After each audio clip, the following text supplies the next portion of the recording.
제19장. 하나님의 선하심을 닮아 여호와께서 모세에게 말씀하여 이르시되, 너는 이스라엘 자손의 온 회중에게 말하여 이르라. 너희는 거룩하라. 이는 나 여호와 너희 하나님이 거룩함이니라. 너희 각 사람은 부모를 경외하고 나의 안식일을 지키라. 나는 너희 하나님 여호와이니라. 너희는 헛된 것들에게로 향하지 말며 너희를 위하여 신상들을 부어 만들지 말라. 나는 너희 하나님 여호와이니라. 너희는 화목제물을 여호와께 드릴 때에 기쁘게 받으시도록 드리고, 그 제물은 드리는 날과 이튿날에 먹고 셋째 날까지 남았거든 불사르라. 셋째 날에 조금이라도 먹으면 가증한 것이 되어 기쁘게 받으심이 되지 못하고, 그것을 먹는 자는 여호와의 성물을 더럽힘으로 말미암아 죄를 담당하리니 그가 그의 백성 중에서 끊어지리라. 너희가 너희의 땅에서 곡식을 거둘 때에 너는 반 모퉁이까지 다 거두지 말고 내 떨어진 이삭도 줍지 말며 내 포도원의 열매를 다 따지 말며 내 포도원에 떨어진 열매도 줍지 말고 가난한 사람과 거류민을 위하여 버려두라. 나는 너희 하나님 여호와니라. 너희는 도둑질하지 말며 속이지 말며 서로 거짓말하지 말며 너희는 내 이름으로 거짓 맹세함으로 내 하나님의 이름을 욕되게 하지 말라. 나는 여호와이니라. 너는 내 이웃을 억압하지 말며 착취하지 말며 품꾼의 삭을 아침까지 밤새도록 내게 두지 말며 너는 귀묵은 자를 저주하지 말며 맹인 앞에 장애물을 놓지 말고 내 하나님을 경외하라. 나는 여호와이니라. 너희는 재판할 때 불의를 행하지 말며 가난한 자의 편을 들지 말며 세력 있는 자라고 두둔하지 말고 공의로 사람을 재판할지며 너는 내 백성 중에 돌아다니며 사람을 비방하지 말며 내 이웃의 피를 흘려 이익을 도모하지 말라. 나는 여호와이니라. 너는 내 형제를 마음으로 미워하지 말며 내 이웃을 반드시 견책하라. 그러면 내가 그에 대하여 죄를 담당하지 아니하리라. 원수를 갚지 말며 동포를 원망하지 말며 내 이웃 사랑하기를 내 자신과 같이 사랑하라. 나는 여호와이니라. 할렐루야. 오늘은 레위기 19장 1절에서 18절의 말씀으로서 너희는 거룩한 진품 성민이 되라, 성민으로 살라, 이와 같은 제목으로서 말씀을 나누고자 합니다. 로버트 머레이 맥체인이라는 분이 계십니다. 이분은 바로 참으로 거룩한과 같은 삶을 통해서 많은 사람들에게 아주 깊은 감명을 준 분이십니다. 저분은 내가 지금까지 본 사람 중에 예수님을 가장 많이 닮은 사람이라고 같이 많은 사람들이 그분을 볼 때마다, 그의 삶을 볼 때마다 그들은 큰 감동을 받았습니다. 여러분, 우리 사도행전에 보면은 사도 바울이 나옵니다. 사도 바울이 제1차 선교에 나가서 루스트라에서 그곳에서 예수 그리스도를 전하고 설교를 하고 설교하는 중에 구원받을 만한 믿음이 있는 그 같은 것을 나타낸 안전뱅이를 일으켜버립니다. 그래서 안전뱅이를 고치고 난 뒤에 많은 사람들이 또 놀라게 되고, 또 그러고는 많은 사람들이 또 예수 그리스도의 그 복음을 받아들입니다. 그런데 질투시기한 강팍한 유대인들이 이 바울을 끌어내서 돌로 쳐서 바울이 죽은 상태가 되게 됩니다. 그런데 나중에 바울이 또 살아나서 그런 자기를 바울과 같이 이제는 핍박하고 그러고는 돌로 쳤던 루스트라로서 다시 들어가서 복음을 전하게 됩니다.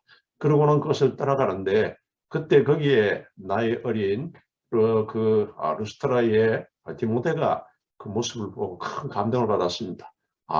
저분이 믿는 예수라면 나도 믿어야 되겠다. 저분이 바로 나타내는 저 예수 그리스도, 그분을 따르고 또 그러고는 저분을 동력하고 또 바로 도와줬으면 좋겠다고 생각을 했습니다. 그래서 사도 바울이 제2차 선교 여행에 나갔을 때 루스트라에 왔을 때, 그때 이 디모데는 바울을 따라 나서서 동력자로서 섬기게 됩니다.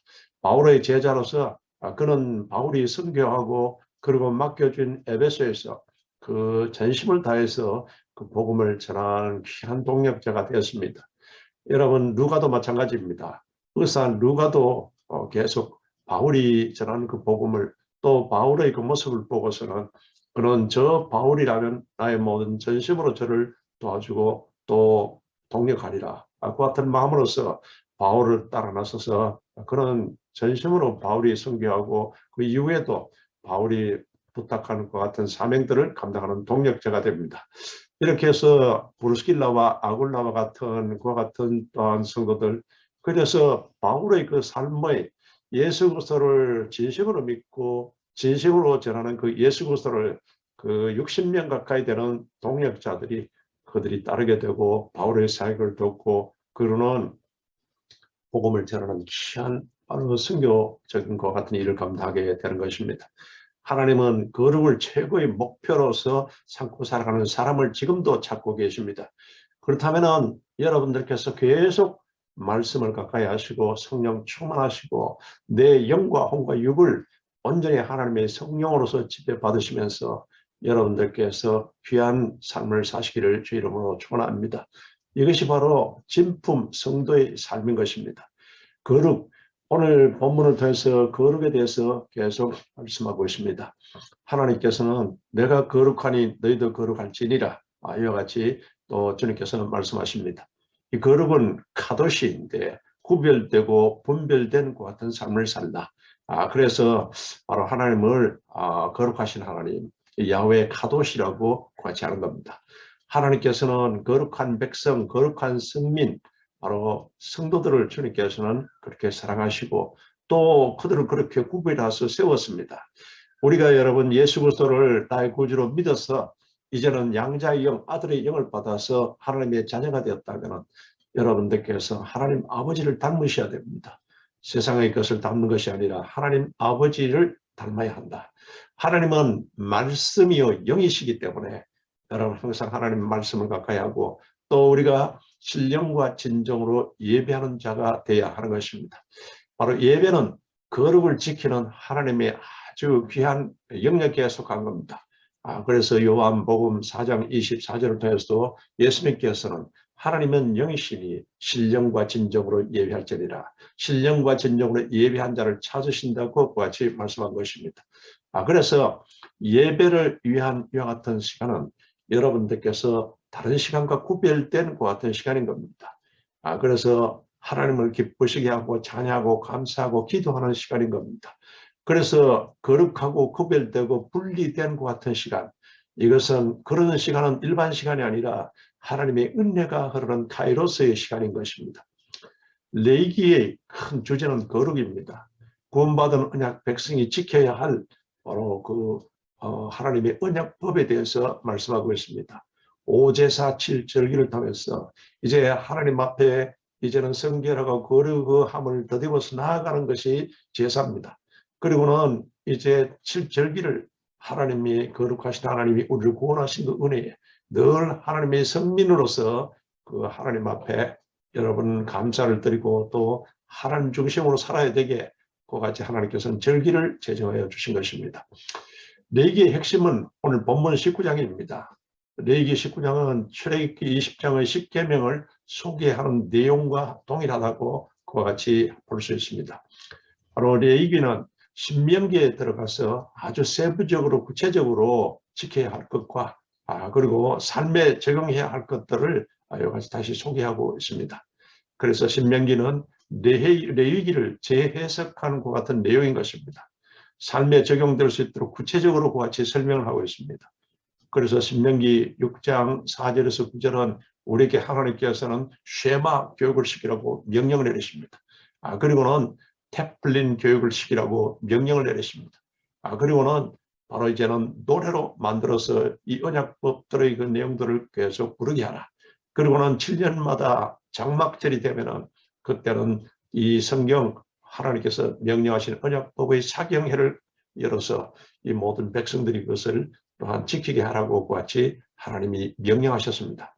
그래서 레위기 19장은 거룩한 삶은 어디에서 시작되는 것이고 어떻게 이와 같이 살아야 될 것인가 이것을 말씀하고 있는데 그러면은 구원받은 거룩한 백성들이 바로 이제는 진품 성도로서 지켜야 할 것 같은 의무에 대해서 말씀하고 있습니다.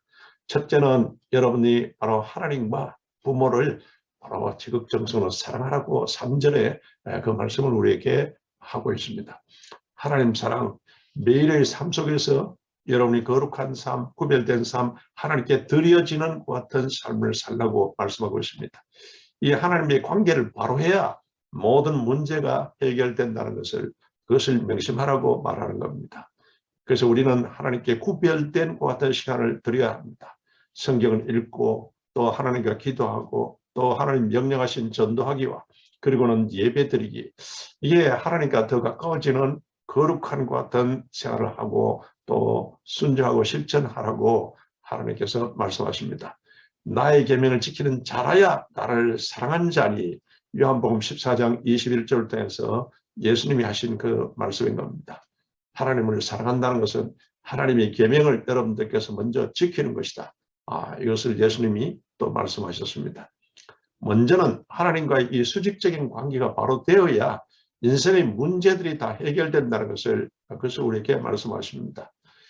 정신병자가 이제는 정신병원에서 완치되고 난 뒤에 이 완전히 치료되었는지 그리고 아직 덜 됐는지 그것을 분별하는 것이 참 힘들다고 합니다. 그래서 정신병자가 바로 입원하면 퇴원하기가 어렵다는 것 같은 말을 합니다. 다 나았는지 안 나았는지 분별하기가 어렵다는 것입니다. 그래서 어떤 의사는 그 한 분이 나중에 그 의료 보고를 하기를 이 문제를 해결하기 위해서 한 가지 방법을 고안했다는 겁니다. 퇴원시킬 환자에게 마지막 시험을 하는데 수도꼭지를 이렇게 털어놓고 물을 조금씩 흐르게 난 다음에 그리고 그 물이 흘러넘쳐서 방바닥에 같이 흐르게 한다는 겁니다. 그러고 난 뒤에 환자에게 걸레를 주면서 바닥에 물을 닦으라고 같이 바로 환자에게 지시를 합니다. 그러면은 환자가 먼저 수도꼭지를 잠그고 바닥을 닦으면 다 치료된 것으로 판정한다는 겁니다. 그런데 계속 바닥에 물만 닦고 있으면 아직 치료가 덜 된 것으로 같이 판정한다는 겁니다. 그렇습니다. 여러분, 근본 문제가 해결되어야 하는 것입니다. 하나님을 사랑하라. 여기서부터 모든 문제가 시작됩니다. 사랑하는 성도 여러분, 여러 가지 문제로 인해서 여러분이 고민하고 계십니까? 그러면 근본 문제부터 해결하시라는 겁니다. 하나님을 전심으로 사랑하라. 나머지는 하나님이 다 해결하신다고 같이 말합니다. 아멘. 둘째는 이제 부모님을 공경하고 부모님을 경외하라고 같이 말씀합니다. 하나님을 경외하듯이 부모님을 공경하고 그리고는 하나님의 또한 하나님을 사랑하고 부모를 사랑하라고 말씀하고 있습니다. 부모님의 권위에 순종하고 존중하고 잘 섬길 줄 알라고 오늘 하나님께서 말씀하십니다. 이것이 땅에서 잘되고 장수하는 약속 있는 비결이라고 말씀하고 있는 것입니다. 따라서 우리 자녀들이 이 땅에서 잘 돼야 합니다. 그래서 자녀들에게 효도의 본을 보이고 그리고는 또 효도를 가르쳐 지키게 해야 됩니다. 하나님이 우리 영적 아버지이기 때문에 여러분이 하나님을 지극정성으로 사랑하고 말씀 계명을 잘 지키고 이와 같이 하나님에 대한 사랑으로 영적으로 여러분들께서 효도하시고 또 그리고는 우리 육신의 부모들에게도 그 같은 마음으로 여러분들께서 효도하라. 이 효도의 본을 보이고 또 효도를 가르쳐 지키게 하라는 것입니다. 이게 여러분 우리 자녀들이 바로 잘되고 또 하나님이 함께 하시는 귀한 은혜를 통해서 건강을 유지하고 장수하는 비결이라고 말씀하고 있습니다. 하나님의 마음을 편안하게 해드리는 것, 이게 여러분 우리가 또한 영적 효도요. 부모님의 마음을 편안하게 해드리는 것, 이것도 우리가 또 효도이기입니다. 그러나 진정한 부모님에 대한 효도는 영원한 생명이 되시는 예수 그리스도를 만나게 해주셔야 합니다. 예수님을 전하지 않아서 지옥 가게 하는 것은 이것은 불효 중에 가장 큰 불효라는 것을 그것을 오늘 우리가 명심을 해야 됩니다. 진정한 효도는 부모님을 하나님께 인도해서 영생을 얻게 하는 것이 이것이 진정한 효도인 겁니다. 서울에 상계동에 큰 교회가 있는데 지금은 그 교회의 원로 목사님이 되신 분이십니다. 그 목사님이 신학생 때의 일입니다. 그런데 그 어머님이 예수님 믿는 것을 반대하여 목사님을 몹시도 핍박했습니다. 그래서 이 목사님이 40일간 어머님의 구원을 위해서 금식 기도를 하게 되었습니다. 기도원에 올라가서 금식 기도 40일 요같이 하면서 죽으면 죽으리라는 마음으로 그 어머님을 위해서 기도했습니다. 그렇게 해서 40일이 다 되었을 때, 탈진 상태에 이르렀을 때 그 목사님을 어머님이 찾아오셔서 눈물을 주룩주룩 흘리시는 것입니다. 그러면서 어머님께서 바로 이제는 물으셨어요. 내 소원이 무엇이냐? 그때 아드님이 이야기했습니다. 어머님이 예수님 믿고 천국 가는 것이지요. 이와 같이 아들이 대답을 했습니다. 세상에 자식이 이기는 부모는 없다고 했습니다. 그 목사님의 어머님은 그때부터 예수님을 믿고 열심히 신앙생활하면서 또 종인 아들을 위해서 날마다 기도의 제단을 쌓으시다가 천국에 가셨습니다. 여러분 명심하셔야 됩니다. 진정한 효도라는 것은 물질적으로 부모님께 잘 해드리고 마음을 편안하게 해드리는 것도 있지만, 그러나 예수님을 믿게 해서 신앙의 복을 누리게 하며 살게 하셔야 합니다. 그것이 최고의 효도요, 또 하나님을 가장 기쁘게 해드리는 일인 겁니다. 이렇게 오늘 하나님께서는 하나님을 사랑하고 내 부모를 공경하라, 이와 같이 우리에게 명령하셨습니다. 오늘 두 번째, 우리가 진품과 같은 성도, 진품, 여러분들께서 성민이 되는 것은 불의와 부정과 죄악과는 멀리하라고 4절, 11절, 13절, 15절, 16절을 통해서 말씀하고 있습니다. 10계명을 여러분 철저히 준행하고 지키라고 말씀한 겁니다. 10계명이 1계명에서 4계명까지는 하나님에 대한 대신 계명이지 않습니까? 하나님을 근본으로 절대 하나님을 여러분들께서 바로 존중하고 말씀 중심으로 살고 또 하나님께 예배드리는 것 같은 삶을 살면서 여러분들께서 또 하나님의 이름을 망령되이 일컫지 말라고 하나님께서는 말씀하신 것입니다. 그리고는 대인계명의 이웃사랑에 대해서 5계명에서 10계명까지 말씀하십니다. 이렇게 하나님을 사랑하고 그리고 이웃을 내모같이 사랑하라. 그리고는 불의와 부정과 죄악을 멀리하라고 같이 말씀한 것입니다. 그래서 이제 남의 것을 도둑질하거나 거짓말하지 말라. 하나님의 이름으로 맹세하면서 하나님의 영광을 가리는 것 같은 행동을 하지 말라. 그리고 정의와 공의를 앞장세우고 그렇게 살고 약한 자들을 착취하거나 억압하거나 또 단계를 굳게 하거나 약자들의 소유를 편취하는 것 같은 일을 하지 말라고 하나님께서는 말씀하십니다. 제가 안산시화공단 외국인 노동자 교회에 가서 설교한 적이 있는데 거기에 모인 방글라데시, 필리핀, 그리고는 라오스라든지 그런 곳에서 온 많은 노동자들이 이제는 시화공단에서 일하고 있었습니다. 그런데 시화공단 외국인 노동자 그 교회에서 그들이 나중에 나와서 이제는 자기 여러 가지 어려운 사정을 호소하고 있는데 임금을 착취당하고 그리고 구타당하고 그런 질병에 시름하고 있고 그와 같은 안타까운 참상을 보고 참으로 그때 그 모습을 보고 가슴 아파서 견딜 수가 없었습니다. 심은 대로 거둔다는 것을 우리가 잊지 말아야 합니다. 여러분 오늘 하나님께서는 이웃을 사랑하라, 긍휼히 여기라, 그리고는 바로 그 이웃을 잘 섬기는 삶을 살라고 같이 명령합니다. 이것이 바로 진품 성도요, 진품 성민이라고 그렇게 말씀하십니다. 그리스도인들은 나라와 민족과 지역을 위해서 기도할 책임과 의무가 있습니다. 우리가 여러분이 또한 하나님이 보내신 바로 여러분의 삶의 현장에서 그것을 위해서 그 민족, 우리 또한 그 나라를 위해서 기도하라고 같이 말씀하십니다.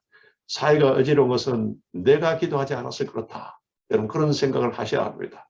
우리가 바르게 살지 못하니까 또한 그런 겁니다. 공동의 책임임을 알고 함께 기도하면서 바로 우리 스스로 불의와 부정과 죄악을 멀리하고 거룩함으로 구별된 여러분 진품 크리스찬의 삶을 살라고 말씀하고 있습니다. 사무엘상 12장 23절에 사무엘은 바로 내가 너희를 위해서 기도하지 않는 죄를 범하지 않겠다고 같이 말했습니다. 대부분 사람들은 기도하지 않은 것이 죄라고 생각하지 않습니다. 그러나 그 시대에 또 사무엘은 사무엘 선지자는 고백합니다. 사무엘상 12장 23절을 통해서 나는 너희를 위해서 기도하기를 쉬는 죄를 야훼 앞에 결단코 범하지 아니하고 선하고 의로운 길을 너희에게 가르칠 것인지 이와 같이 말씀하고 있습니다. 역대하 16장 9절에 하나님께서는 말씀하십니다. 야훼의 눈은 온 땅을 두루 감찰하사 전심으로 자기에게 향하는 자들을 위해서 능력을 베푸시나니 우리가 전심으로 우리 자신뿐만 아니라 이웃을 위해서도 중보하고 또 그리고는 바로 합심으로서 기도하시기를 주 이름으로 축원합니다. 그러면 하나님께서 바로 이런 자를 위해서 능력을 베푸시고 또 에바다의 역사, 열리는 은혜의 역사가 있다는 것을 여러분들께서 명심하시기 바랍니다. 세 번째, 오늘 본문을 통해서 하나님께서 우리에게 명령하신 거룩한 성민, 거룩한 성도의 바로 진품 인생을 사는 것 같은 길은 거룩한 삶은 이웃에게 사랑을 실천하라고 5절 18절을 통해서 말씀하고 있습니다. 미국의 샌프란시스코 부근에 레드우드 공원이 있습니다. 그것은 사막 지역임에도 불구하고 그 공원에는 아주 우람한 것 같은 적송나무들로 완전히 숲을 이루고 있습니다. 그것은 심한 더위와 가뭄 때문에 아무것도 생존할 수 없는 것과 같은 것인데 이 사막에 어떻게 레드우드 공원에 이와 같은 숲이 이와 같이 바로 이제는 그것이 바로 아주 적송나무들로 같이 이제는 숲을 이루고 하늘 찌를 듯이 그와 자는 것인가. 물론 사람들이 물을 공급하기도 하지만 여러 나무가 함께 자라기 때문에 그렇다는 겁니다. 많은 나무가 함께 자라면서 바닥에는 늘 그늘이 지고 습기의 이와 같은 증발이 바로 억제됩니다. 요즘 우리 주변에는 이웃은 아랑하지 않고 나 혼자만 잘 살려고 하는 것 같은 사람들이 많이 있습니다.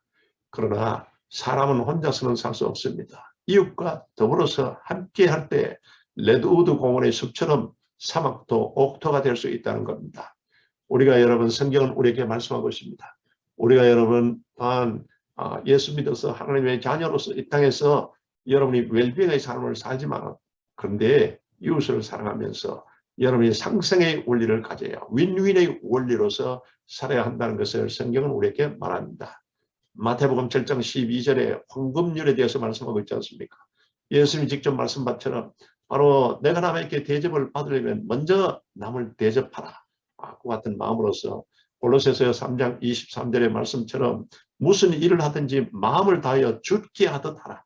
모든 일, 내 개인사도 그렇지만 매사 또 이웃을 향해서도 매사 여러분들께서 마음을 다하여 주께 하듯 같이 하시기 바랍니다. 심은 대로 거둡니다. 오늘 하나님께서는 화목제에 대해서 말씀하시면서 화목제는 하나님께 제사를 드린 후에 음식을 제사장과 이웃들과 함께 나눠 먹을 수 있는 것 같은 제도입니다. 이웃과 화평을 꾀하고 약한 자들을 도울 수 있고 또 함께 나눌 수 있는 것 같은 교제의 장을 말씀하십니다. 크리스천의 책임과 의무를 다하는 모습이 전도와 복음화와 그 사회의 성실화를 위해서 또 사회를 밝게 할 수 있는 그 같은 비결이라는 것을 우리에게 주님께서는 각성시킵니다. 예, 나그네와 어려운 이웃을 위해서 열매나 곡식을 다 거두지 말고 남겨두라고 하나님이 같이 말씀하십니다. 형제와 이웃을 미워하지 말고 오히려 더 사랑하라고 같이 말씀하십니다. 하나님은 우리에게 베푸신 사랑은 아가페 사랑입니다. 예수님이 십자가에서 우리에게 베푼 사랑은 그것은 아가페 사랑입니다. 아가페 사랑과 긍휼히 여기는 마음으로서 이웃을 사랑하라고 하나님께서는 우리에게 말씀하고 있습니다. 여러분, 유대인들은 편견을 가지고 있어서 이웃을 자기 마음대로 정의를 하고서는 그들에게 있어서 바로 유대인들 외에는 사마리아인도 이웃이 아니고 이방인도 이웃이 아닌 걸로 같이 그들은 잘못된 것 같은 생각과 편견을 가지고 있습니다.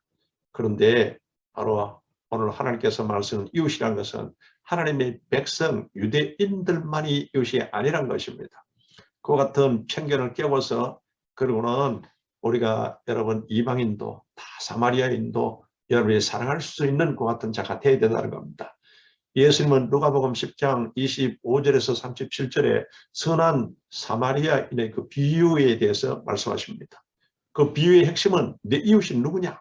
바로 예수님의 질문입니다.